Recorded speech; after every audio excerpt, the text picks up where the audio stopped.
Okay, I had to dig down my stuff for the little demon engines that I built. I kept all my spare parts and all my tools and stuff in this box here. And anyway, I dug through the bottom and I found this is the offset turning fixture that I made. And basically, I could have made this out of one piece, but I was going to bolt this to the end, and I ended up silver soldering it to the end anyway, because that end doesn't have to be taken off. I take this end off, and it has a center hole and a hole going through it with a split sleeve. That's what the cam blank fits in. And then this center hole drilled spot is the distance off the offset. So what you do is you take and you slip the cam. This is an aluminum cam my practice cam that I actually did this one on the NC machine, surface milling it. But anyway, you slide that in. If I can do it one-handed here with holding the camera. Okay. And you slide that in. Then you take this other piece, which this goes on the other end. And this split sleeve is in line with the other split sleeve. So the dimension from the bottom up is the same as the bottom up on this. It's pretty self-explanatory. Everything is in line. And that slides on. And I'm going to have to find my little tripod, I think.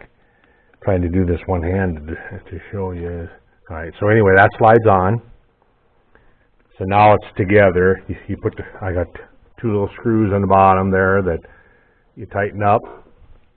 And I got an indexing wheel on it, and the indexing wheel has two holes in it. The two holes are for the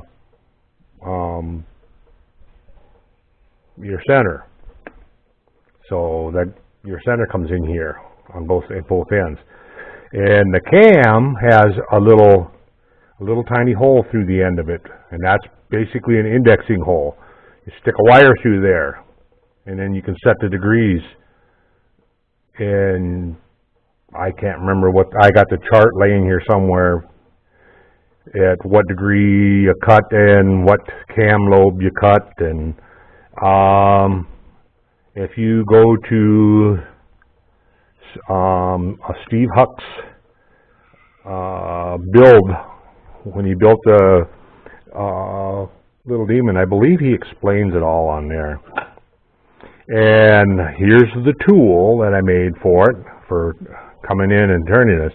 And the reason I made this tool and not used a part-off blade would have to be way out there and to clear everything here as it's swinging around. So I took just a piece of steel.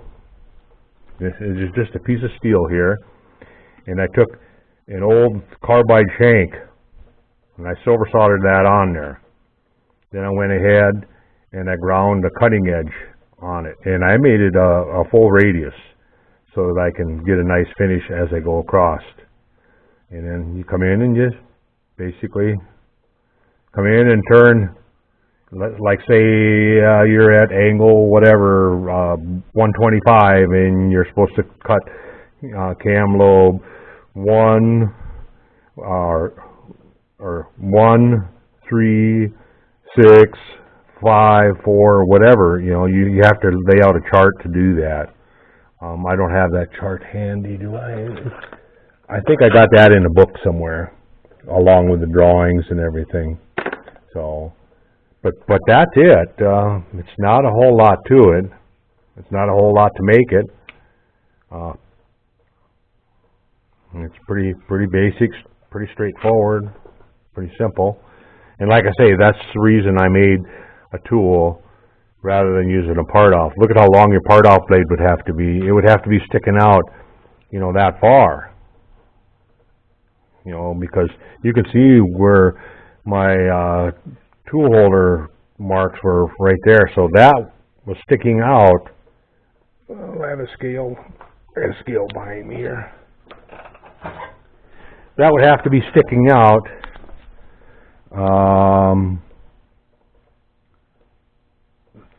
2 3/4 of an inch from your tool post, from your tool holder out. Well, you get that far out with a part-off blade, and it gets pretty flexible. Even the carbide tipped ones, you know, they're only carbide tipped probably an inch, so you're still going to have that flex. And then guess what? You're going to have that flex, and you're going to have the carbide breaking. Like I say, the easiest way is to round up yourself an old carbide drill, carbide end mill shank, or whatever. And then what I did was I laid this block down, and then what I did was I cut I think I might have took a ball end mill and sat it in the corner like that, and went through with the ball end mill. Then I fluxed everything and set it together, silver soldered it, and then after I ground it. After I got all done, then I ground it. I've made a lot of tools. I've made boring bars basically the same. I never throw a broken carbide drill or a broken carbide shank away, because they come in handy making boring bars and tools like this. So anyway, I'm hoping that that'll help you out. And if not, like I say, if you go to Steve Hux's build on Home Shop Machinist page, webboard, you'll find it there somewhere. Well, even if you just do a search, if you just do a Google search for Little Demon V8, and then probably Steve Hux, Hucks, and you'll find it. So hope he doesn't mind me mentioning his name here. I'll put a plug in for him. He's selling miniature spark plugs, so if you need a miniature spark plug, he's the person to go see. So, hope that helps. Catch you later.